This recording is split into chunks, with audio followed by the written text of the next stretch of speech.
सुबह के 6:50 का और टाइम स्टार भारत पर फिट इंडिया का सुपर हिट बुलेटिन शुरू हो चुका है। आपके साथ मैं हूं साक्षी मिश्रा। गुड मॉर्निंग, मैं हूं आपके साथ श्वेता श्रीवास्तव। तो आज हम मौजूद हैं मेघदूतम पार्क में नोएडा के और यहीं से देश दुनिया की खबरें बताने वाले हैं। तो बने रहिए हमारे साथ, आपको दिखाएंगे फिट इंडिया के सुपर हिट बुलेटिन में देश दुनिया की तमाम बड़ी खबरें और साथ ही उसके बाद होगा फ्रेश एंड फास्ट। जुड़े रहिए हमारे साथ।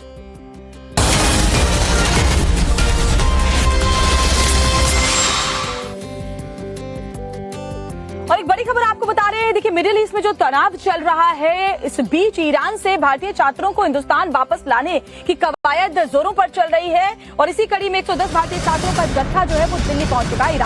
ईरान से आर्मेनिया के रास्ते भारत में लाया गया है। भारतीय सरकार के द्वारा ऑपरेशन सिंधु चलाया गया है, जिसके तहत सुरक्षित ये जो 110 स्टूडेंट्स हैं जो ईरान में फंसे हुए थे, उनको वतन वापस लाया गया है। तो पहले उनके लिए एडवाइजरी जारी कर दी गई थी कि जितने भी भारतीय हैं, खासतौर पर जो स्टूडेंट्स हैं ईरान में, वो सुरक्षित जगहों पर रहें और अब उन्हें वापस ले आया गया है। ईरान में फंसे 110 भारतीय छात्रों को सकुशल लाया गया है। दिल्ली पहुंचकर छात्रों ने खुशी जताई, उनके परिजन भी काफी रिलैक्स नजर आ रहे थे।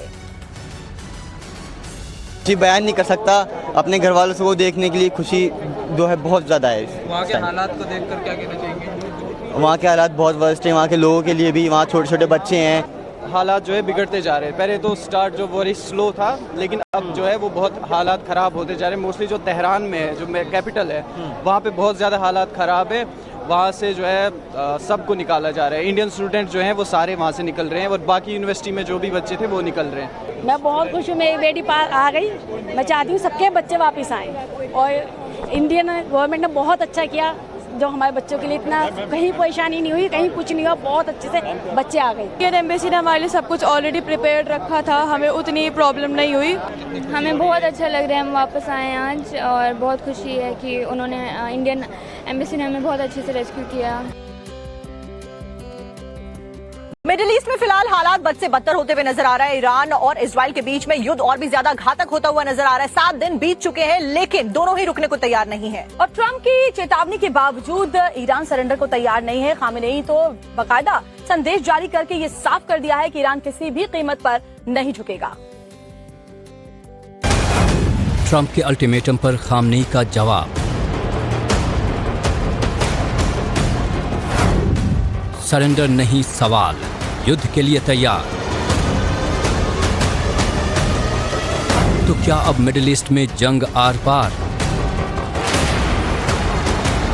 मिडिल ईस्ट अब महाविनाश के मुहाने पर खड़ा है। अमेरिका और इजराइल की धमकियों के बाद भी ईरान के तेवर कम नहीं हुए हैं। ईरान के सर्वोच्च नेता खामेनेई ने अमेरिका और इजराइल को सख्त संदेश दे दिया है कि वो झुकने वाला नहीं है।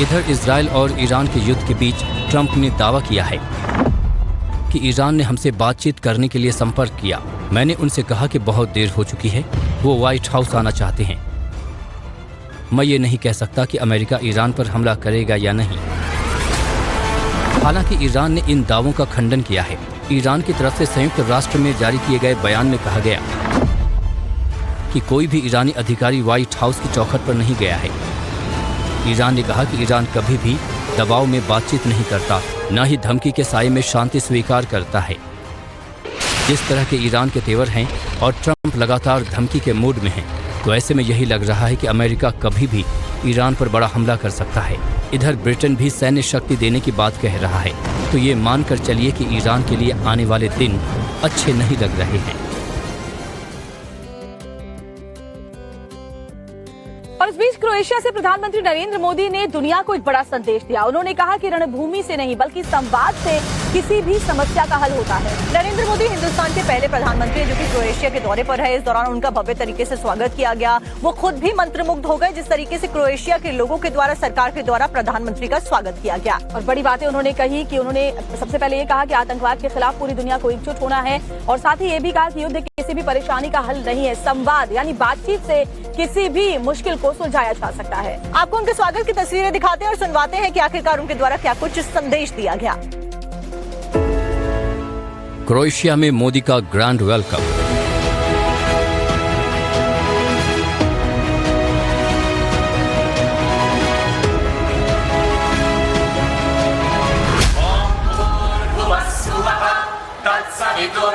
वैदिक मंत्रों और गायत्री मंत्र की गूंज।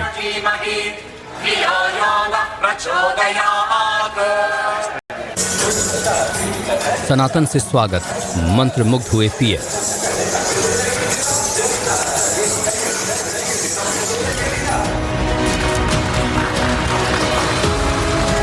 क्रोएशिया की धरती पर जब पहली बार कोई हिंदुस्तानी प्रधानमंत्री पहुंचा तो उसका ऐसा भव्य स्वागत किया गया, ये किसी ने सोचा भी नहीं था।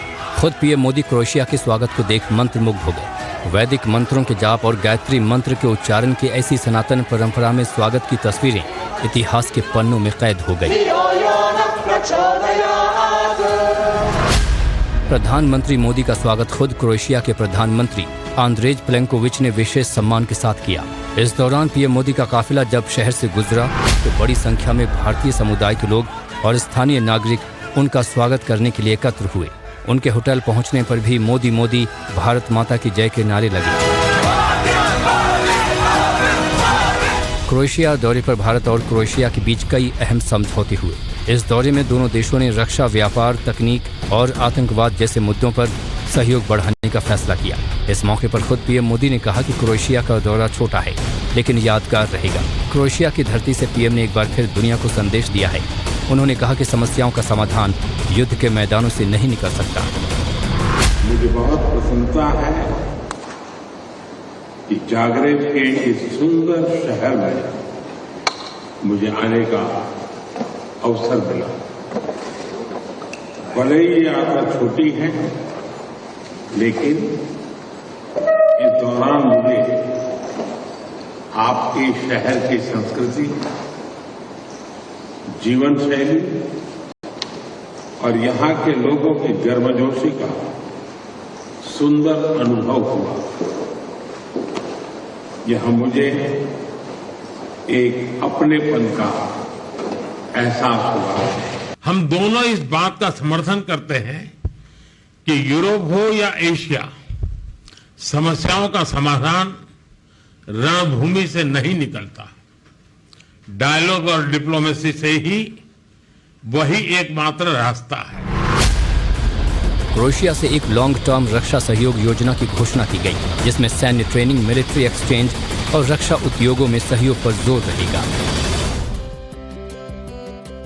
लॉरेंस बिश्नोई और गोल्डी बराड़ के बीच में मौजूदा वक्त में कुछ ठीक नहीं चल रहा है और ये बातें सोशल मीडिया के ऊपर लगातार वायरल हो रही थी, कही जा रही थी, लेकिन अब इसकी पुष्टि होती भी नजर आ रही है क्योंकि एक ऑडियो क्लिप है जो कि ये बात साबित कर रहा है। और ये जो ऑडियो क्लिप है इसमें गोल्डी बराड़ आशीष गुप्ता को सबक सिखाने के लिए पैर में गोली मारने की बात कह रहा है। इसके अलावा लॉरेंस बिश्नोई से के भाई अनमोल बिश्नोई से संबंध खत्म करने की बात भी कह रहा है, जिससे एक बार फिर से ये बात पुख्ता हो गई है कि इस गैंगस्टर गैंग में दो फाड़ हो गई है।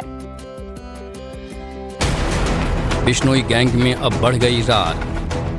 बिश्नोई गोल्डी बराड़ के बीच दरार। गैंगस्टरों में अब जंग आर पार। बिश्नोई गैंग में बड़ी बगावत हो गई है। अब दोनों गैंगस्टर लॉरेंस बिश्नोई और गोल्डी बराड़ के रास्ते अलग हो गए हैं। दोनों गैंगस्टरों के बीच अब दूरियां बढ़ गई हैं। इस बात की जानकारी खुद गैंगस्टर गोल्डी बराड़ ने दी है। बराड़ ने खुद बिश्नोई गैंग से अलग होने का ऐलान कर दिया है। एक वीडियो जारी कर गोल्डी बराड़ ने कहा कि गंगानगर में आशीष गुप्ता पर हमला मैंने और रोहित गुदार ने कराया है। पहली बात तो जो गंगानगर में 1-2 दिन पहले आशीष गुप्ता जो है, ये जो कारोबारी है और ये जो अपना ये लैंड माफिया चला रखा है, इसने इस पे जो हमला हुआ है वो मैंने और रोहित गुदारा भाई ने करवाया है। ठीक है, इसको मारना नहीं था, इसको थोड़ा सबक सिखाना था, इसलिए इसके टांग पे गोली मारी है। ठीक है, अगर समझेगा तो बढ़िया बात है, नहीं तो अगली बारी सर पे भी मरवा देंगे, कोई दिक्कत नहीं। और ये हमने ये पोस्ट वगैरह डालनी नहीं थी क्योंकि हम मर्डर से कम किसी चीज की पोस्ट डालते नहीं है जल्दी कहीं, जब तक कोई और कारण ना हो।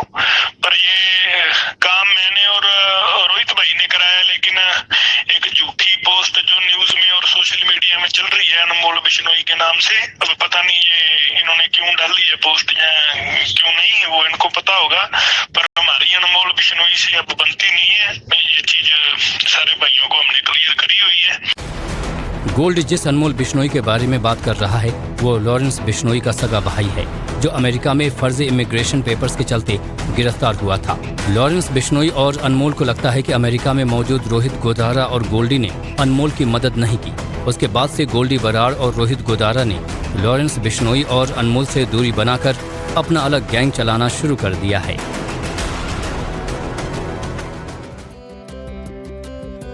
साक्षी, इंस्टाग्राम पर लाखों फॉलोअर्स। सरकार जल्द ही गाड़ी चलाने वालों के लिए एक बड़ी खुशखबरी लेके आने वाली है। दरअसल आप एक बार में पास बनवा करके पूरे साल टोल टैक्स बिना दिए हुए आसानी से अपनी गाड़ी से फर्राटा भर सकते हैं। आखिर इस नए नियम में क्या बदलाव किए गए हैं, ये खबर आपके लिए बहुत जरूरी है। देखिए, देश भर के वाहन चालकों के लिए बड़ी खुशखबरी है। केंद्रीय परिवहन मंत्री नितिन गडकरी ने ऐलान किया है कि देश में जल्दी ही नई टोल नीति लागू होगी। इस योजना से करोड़ों वाहन चालकों को बड़ी राहत मिल सकती है। 3,000 रुपए में जो पास है साल भर का, उसकी अगर टोल पे किया जाएगा तो उसकी कीमत कम से कम 10,000 से ज्यादा रुपए का टोल देना पड़ता था, वो केवल 3,000 रुपए में होगा। और ये जो वैलिडिटी है, एक साल में 200 ट्रिप वो क्रॉस कर सकते हैं। इसके साथ साथ एक ट्रिप मीन्स एक टोल को क्रॉस करना। इसका फायदा ये होगा कि 200 ट्रिप्स यानी 200 टोल क्रॉस करना होगा और एक टोल क्रॉसिंग की एवरेज कॉस्ट केवल 15 रुपए पड़ेगी। ये पास गैर कमर्शियल निजी वाहनों जैसे कार, जीप और वैन के लिए विशेष रूप से डिजाइन किया गया है। इस सालाना पास की वैधता के एक्टिवेशन की तारीख से 1 साल या 200 ट्रिप्स तक मान्य होगा, जो भी पहले पूरा हो। ये फास्टैग क्यों खास है वो भी आपको बता देते हैं। 15 अगस्त से जारी होंगे सालाना फास्टैग पास। 3,000 के पास में साल भर टोल टैक्स फ्री। अधिकतम 200 यात्रा करने की मिलेगी सुविधा। चार्ज करने की तारीख से 1 साल के लिए वैध। सालाना पास सिर्फ निजी वाहनों के लिए होगा।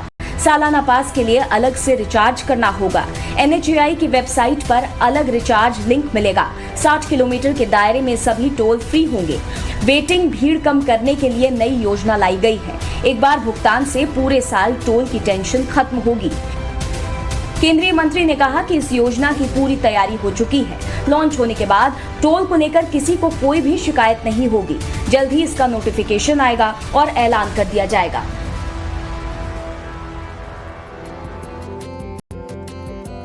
ब्रेक के बाद स्वागत है आपका। आप देख रहे हैं फिट इंडिया का सुपर हिट बुलेटिन। खबर मध्य प्रदेश के शहडोल से आपको बताते हैं, जहां अतिक्रमण हटाने गई टीम को भारी विरोध का सामना करना पड़ा। दरअसल यहाँ पर अतिक्रमण हटाने के विरोध में एक महिला ने काली माता बनकर हाई वोल्टेज ड्रामा करने का नाटक किया। आपको दिखाते हैं आखिरकार हुआ क्या। वो चीखने लगी।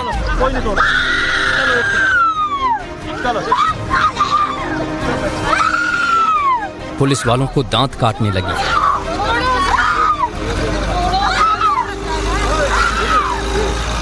जोर जोर से चीखने चिल्लाने लगी।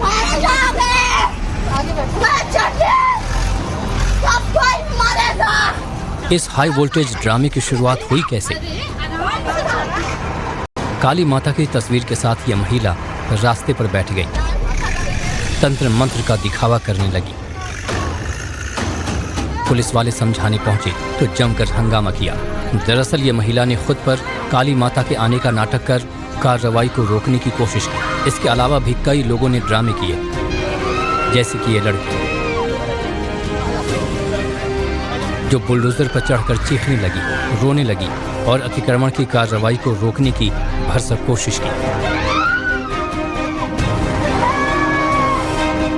इसके अलावा अब इस आदमी को देखिए। चीखते चिल्लाते शख्स ने खुद को दरवाजे के अंदर बंद कर लिया। स्थिति तनावपूर्ण होती देख पुलिस ने कमरे का दरवाजा तोड़कर उसे बाहर निकाला। अतिक्रमण की कार्रवाई भी नहीं रुकी। हंगामे की ये तस्वीरें MP के शहडोल के धनपुरी नगर पालिका की है, जहां प्रशासन की टीम अतिक्रमण हटाने गई तो भारी विरोध का सामना करना पड़ा। दरअसल 5 एकड़ सरकारी जमीन पर लोगों ने कब्जा किया हुआ था।